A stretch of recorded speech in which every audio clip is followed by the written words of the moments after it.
Hello again, lovely listeners. This is Tony Coe of the Refinement Not Retirement podcast, the show that brings you the RNR method, which says refine, don't retire. So I'm in the studio on my own today. I know that a lot of you have been saying, what about part 4 of the narrowboat experience? You left us in the lurch, and we'd love to hear about that.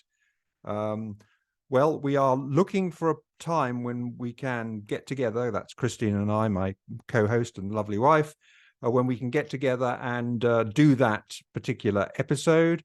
It's just a question of finding enough time in the schedule, and we're looking forward to telling you about it. And thanks for the great feedback on the previous episodes with regard to our tickety-boo experience. But today I'm here on my own. Sorry about that, but I want to tell you about a couple of things. We have launched a companion blog to go along with the podcast show. And the idea behind that is really that we want to be able to show you some visuals. I know we're doing a video, you can see us recording our episodes as live on YouTube and on Spotify. But we don't actually put up visuals that go along with the narrative. It's far too complicated for us. So what we're going to do is put some visuals in our blog. So our new blog. So you can find that Refinement Not Retirement blog on Google's Blogspot, but the easiest way to find it is to use my domain, which is tonycoe.com. tonycoe.com, and that will take you directly to the new blog. I also wanted to have a chat with you about a subject which Christine, I know, will not want to talk about because it's just not up her street at all, but it's very much up mine. So I've been hearing a lot about artificial intelligence. It fascinates me. Gadgets have always fascinated me. When I was running our company, I was always wanting to get the latest tech since the beginning of time, actually, since going back to the Apple II. I remember getting the first word processors that were in the business, and I've always loved technology, even though I'm not techie really, but I love using it. So it's a bit like, I love driving cars, but haven't got a clue what's going on under the bonnet. So since quitting work, I've had time to concentrate on some of the things that interest me. And one of those is artificial intelligence. Been fascinated by what's happening, fascinated and a little bit frightened by what's happening, to be honest. But you all will have heard about ChatGPT, which is sort of model language type artificial intelligence, and people have been using it to write blog posts, write video scripts, write even podcast scripts for those who want to do it that way. And I thought that I would just have a little go with it, and I asked ChatGPT. You can find it. You can try it yourself. I'd encourage you to do so. It's quite it's entertaining and it's exciting. Just put ChatGPT, must get that right, into Google, and it'll come up there, and you can open an account for free. And you can have it do all sorts of things. I mean, I read in the newspaper about a journalist who asked it to write a letter of complaint to his local council because they hadn't, I don't know, renewed his bin or some very boring thing. And he did that, and they wrote the machine wrote a perfectly adequate letter. And he said he didn't even edit it. He just sent it off and it did the trick, and saved him obviously a lot of time. So anyway, I thought I would give this thing a go. So I asked ChatGPT to write a blog post on the theme, refine, don't retire. And let's face it, it's not that straightforward a concept, but I was quite, well, it produced the blog post before my eyes in seconds. I'll read you what it says. You can actually, if you go to tonyco.com, you can actually go have a look at the blog post is headed, I asked ChatGPT to write a blog post for us, and here's what it came up with. You can actually see this there, but here is what it came up with. Before my very eyes, as I say, in seconds. Retirement has long been considered the ultimate goal for working individuals, the light at the end of the tunnel that signals a life of leisure and relaxation. But is that really the case? More and more people are starting to rethink the idea of retirement, realizing that it may not be the best option for them. So you can see it's kind of on the right lines, even though this is quite a nuanced subject, really. I didn't think it was going to be able to make a lot of sense of why we were saying refine, don't retire, but it seems to be on the right lines, doesn't it? I'll continue with what it said. Instead, they are choosing to refine their lives, continuing to engage in activities that better suit their lifestyle and passions. What does it mean to refine your life instead of retiring? Great question. It means taking a step back and reevaluating your priorities and goals, and then making changes to your life that allow you to achieve those goals. This could mean pursuing hobbies, traveling, volunteering, or spending more time with loved ones. It could also mean exploring new interests or skills that you've always wanted to learn. One of the benefits of refining your life instead of retiring is that it allows you to continue doing activities that you find fulfilling and meaningful. Many people derive a great deal of satisfaction and purpose from their hobbies and interests, and the thought of giving that up completely can be daunting.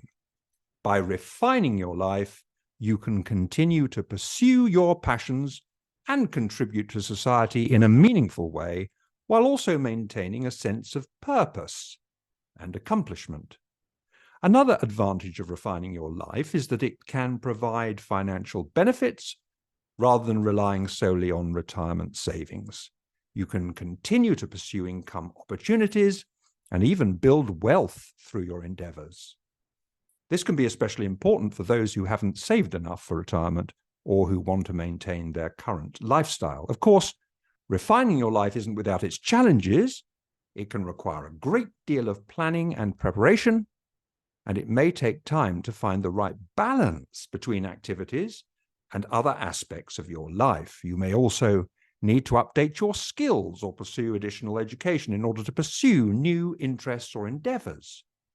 However, for many people, the benefits of refining their lives far outweigh the challenges. By continuing to engage in activities that suit their lifestyle and passions, they can enjoy a fulfilling and meaningful life well beyond traditional retirement age. In conclusion, the machine says, in conclusion, retirement is not the only option for individuals looking to transition into a new phase of life. Refining your life can provide a range of benefits, from continued fulfillment and purpose to financial stability and independence. So, instead of thinking about retirement as the end of your active life, consider it an opportunity to refine your life and create a more fulfilling future. Well, I thought that was not bad, really, not bad at all. Definitely on the right lines. And so, what do I think about that? Well, obviously, it doesn't know anything about me, and it's not very personal. It's sort of quite generic. But then, what can you expect? I mean, I gave it a very, very short brief, but I think it did very well, and it made me think. Well, you know how people all the time are talking about artificial intelligence and saying it's going to wipe out a lot of jobs, and I've been thinking about that quite a lot. Since the Industrial Revolution, I mean, automation has been obviously it's been fantastic, but automation has been accused by many of being something that will eliminate jobs, and that was said right back when the dawn of the after the dawn of the Industrial Revolution, of course. But it never came to pass. In fact, the opposite happened. Automation increased productivity, which created growth and created more jobs. And I've found that, throughout my career, I can remember when I very first started working in an office, there was something called a typing pool, where there were lots of secretaries who would just type stuff all day long. And in the very early days, even before my time, when they didn't have copiers, typing pools did the copying. They copied out documents. Bank statements used to be typed out by actual typists. And of course, when we started getting better equipment, typewriters better typewriters, and then eventually word processors and so on, there was lots and lots of talk of this is going to eliminate jobs, but it didn't. It created jobs. That was all throughout my career. That was the case with all the new stuff, the techie gadgets that came in. But there's something that feels different about this artificial intelligence, because in a way it's thinking, and it's adding something which is not just straightforward photocopying or mindless stuff. It has a mind in a way, and you can see that in what it's produced in seconds, really, on, as I say, not really a straightforward subject. So I do think that we may well be moving into a different phase of automation now, and it's a phase that I think is bound to eliminate jobs. And when I think, I was discussing with my son-in-law, who is a writer, and has done a lot of copywriting, writing advertisements or scripts for videos, that sort of thing. And he was saying how it's coming in, how artificial intelligence is coming into his industry, and it is you can get stuff done, whereas an agency would have to go out and ask writers to write, shampoo advertisement script or whatever, and this artificial intelligence can produce a very, very good first draft, if you like.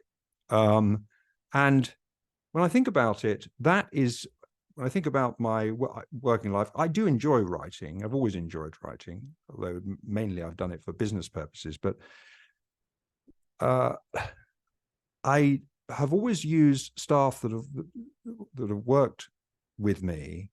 I've always used them to produce a first draft for me, and then I build on that. And sometimes they have in the past produced absolutely abysmal first drafts. And I haven't been very kind in my response sometimes. So if you're listening and you've experienced that from me, I apologize. But having a first draft, even if it's pretty poor, for me, it's better than having a completely blank canvas, because it gives me something to improve on. And I find that saves my time. So that's what I think, that's the way I would use this. And that's indeed, I'm going to demonstrate in a minute, but that's indeed what I thought here with this. I thought this draft, this what I've just read to you, and you can read it on the tonyco.com blog, that fulfilled the role of what I would have traditionally got a staff member to do. And I have to say that work product is a hell of a lot better than I'm used to getting from humans as a first draft.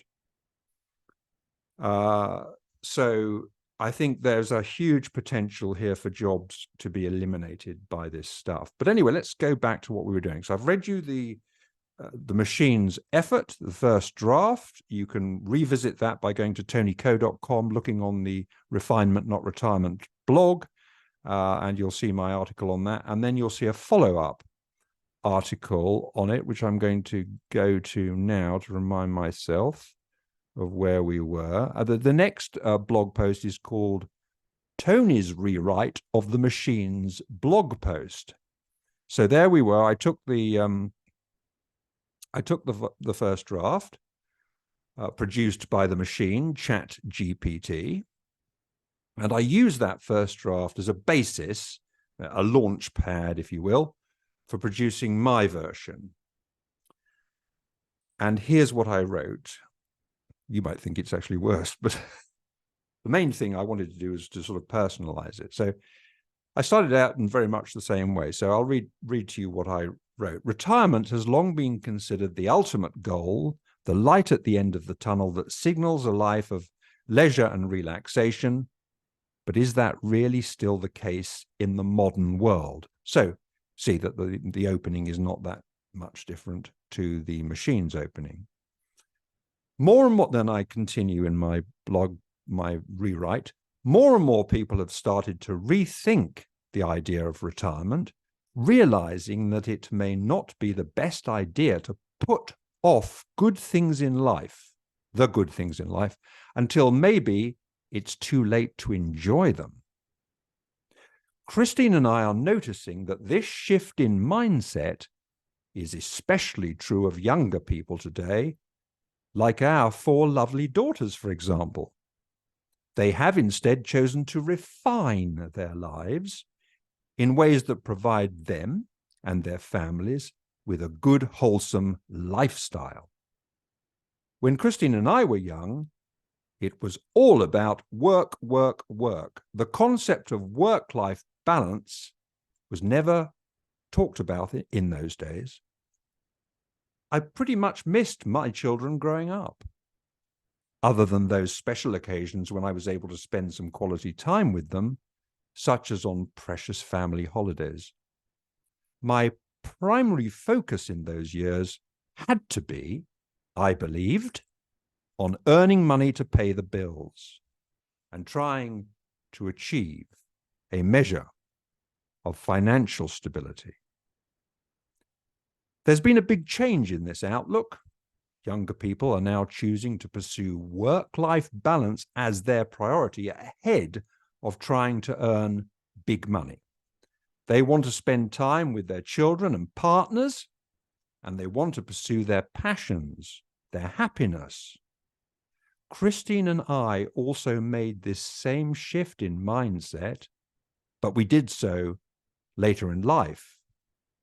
When it dawned on us that our lives were speeding by, while we concentrated largely on our business, we decided belatedly to start refining our lives so that we could truly enjoy the fruits of our labors. And boy, was it a good decision to start that process when we did.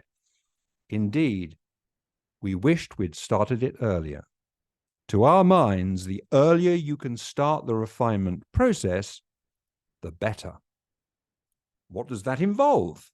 Well, for us, it involved taking a step back and reevaluating our priorities and goals and making the life changes that allowed us to achieve those goals, like pursuing hobbies, travel plans, and especially spending more precious time with our loved ones. It didn't mean giving up work altogether. Few people have that option. But it did mean working less and working in different ways. We tweaked our pattern of working to best suit the lifestyle we'd chosen. When I think about this idea, the old adage that comes to my mind is that we should work to live instead of living to work. Christine and I came to this conclusion around the time of the 9/11 attacks on New York. It was a time when we were working too hard on our business, doing a lot of international travel to drum up work. Most of our corporate clients were in North America, so we spent a lot of time in the United States and in Canada. We enjoyed being in that part of the world very much. So in a sense, we were already beginning to tread the right track. The horror of the 9/11 attacks brought into sharp focus the preciousness of our short time on this planet. Then, in our mid-40s, we wanted to spend less time flying back and forth and more time doing the things we loved to do. We loved America and we loved sunshine. So we decided to buy a second home in Southwest Florida. We also loved living in a beautiful part of central London, South Kensington, where we had our office as well as our home. But we didn't so much love the winter weather in England. So breaking off just a moment from reading you my rewrite here, I just wanted to say this buying a home in Florida was very much a big shift in our life in the direction that we wanted to do, of refinement. It was a refinement. And we're going to be talking about that in one of our, well, probably it may take several episodes, but we'll be talking about that on the podcast. A lot of interesting stuff to bring out there, and I hope you enjoy it. But getting back to my rewrite, here we go. Getting that second home in the Sunshine State was one of the biggest and best life refinements we ever made. For 12 years, we spent the summers in London and our, quote, winters, you can't really call them winters, winters in Southwest Florida. Christine and I have since made many other refinements, which you can hear all about in our podcast. Based on our experience, we strongly feel that the younger you can start making refinements to your life, the better. We have so little quality time on this earth. When you're young, it's easy to think that you have unlimited time to get to the point where you can maximize your enjoyment of the things you love to do the most. But that point may never arrive.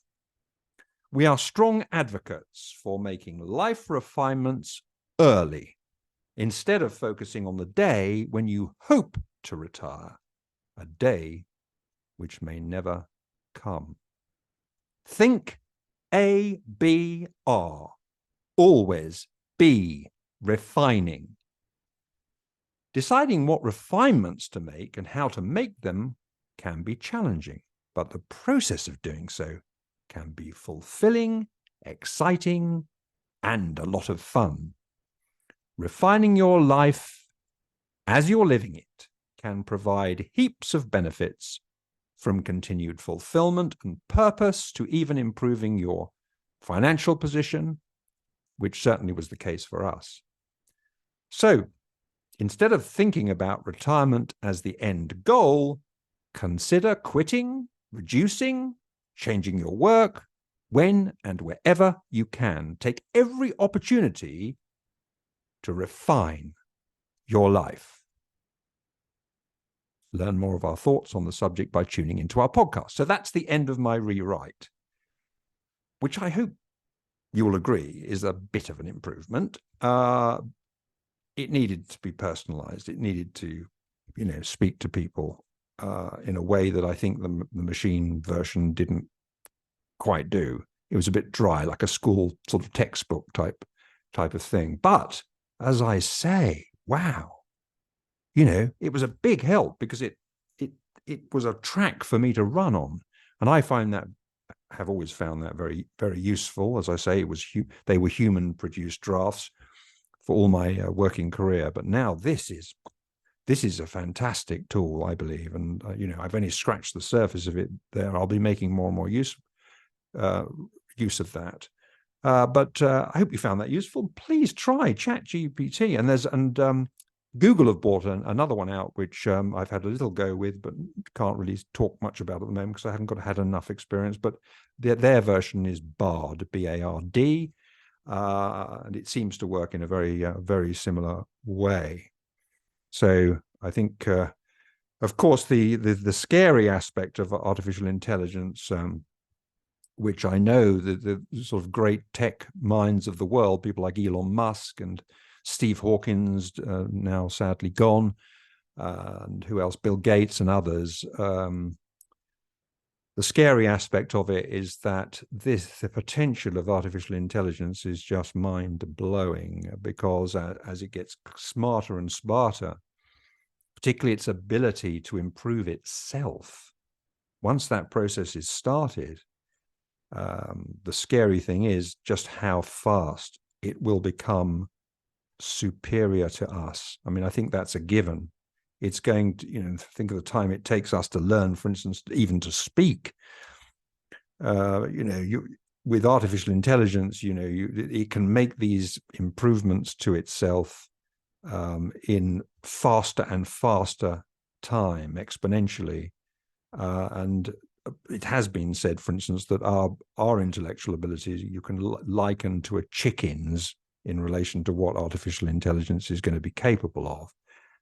So once it has that ability, and maybe I always think, I love the films, the movie series, The Terminator. I've always loved it, but you remember that big thing in the story about when the tech became self-aware and essentially took over the world, right? This artificial intelligence might come to the decision that the human species should be wiped out. And I can't see that there would be any way for us to compete with it. So this has got to be very carefully managed. We realize that nuclear and chemical weapons have to be very carefully managed. And that's proving to be an enormous challenge. And that they don't think, do they? I mean, they require humans to make all the going. But artificial intelligence will make its own going. So that's awfully scary, and I can understand why the likes of Bill Gates, Elon Musk, and Steve Hawking, for instance, have repeatedly said that we need to be awfully careful. In fact, I think there's a group of them that has caused essentially for a freeze in the development of artificial intelligence, while we take a pause and think about how we're going to preserve our safety, I suppose, is the best way of looking at it. But anyway, I don't want to get too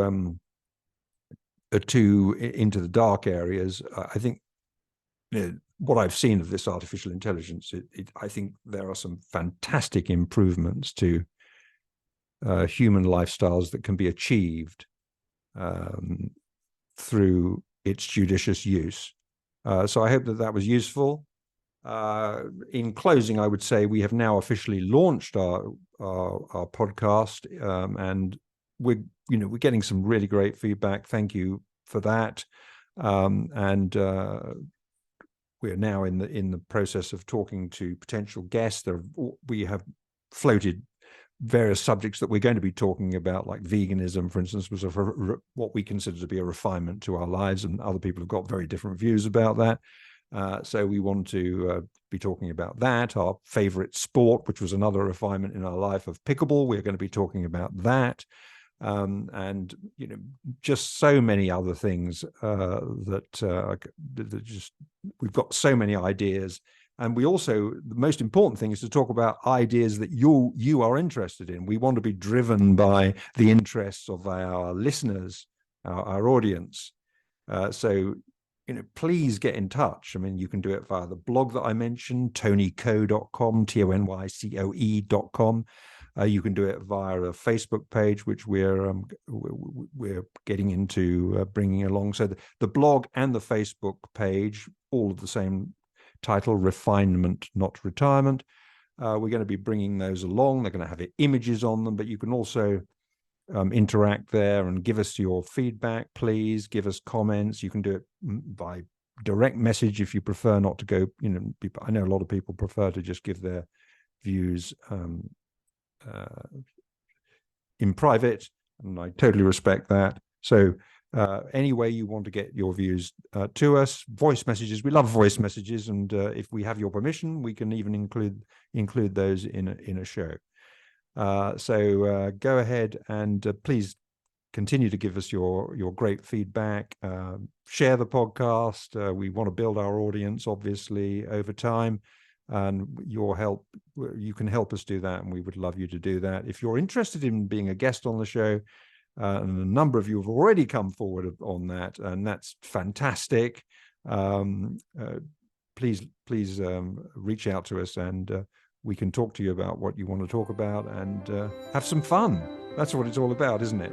So anyway, for now, it's just goodbye from me. So goodbye from me until next time, which should be the part 4 of the narrowboat experience, which we're very much looking forward to telling you all about. Bye for now.